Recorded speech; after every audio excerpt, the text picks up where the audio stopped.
Kaboul, une ville en proie à une urbanisation galopante. Construite pour 1 million d'habitants, elle en compte aujourd'hui 5 millions. Embouteillages, routes poussiéreuses, tas d'ordures brûlées dans les rues. On respire mal dans la capitale. Selon les autorités, environ 3000 personnes meurent chaque année, victimes de la pollution atmosphérique. Si la pollution de l'air continue à empirer, les Afghans vont très bientôt se retrouver face à une catastrophe sanitaire.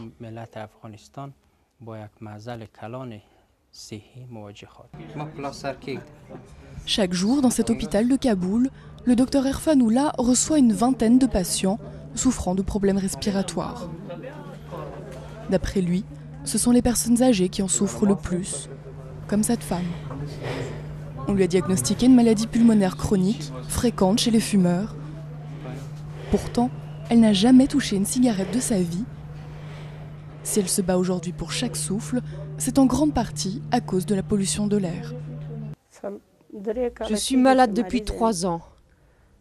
Quand je parle, je suis à bout de souffle au bout de quelques minutes. J'ai mal à la poitrine quand j'essaie de respirer. Je ne peux ni marcher, ni me tenir debout trop longtemps. Je suis tout le temps fatiguée.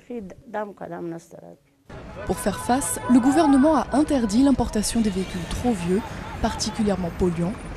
Mais les autorités l'admettent elles-mêmes, c'est loin d'être suffisant. On a toujours du mal à imposer les questions environnementales comme une priorité nationale et internationale. Dans un pays qui a déjà vécu 30 ans de guerre, les ressources du gouvernement sont limitées.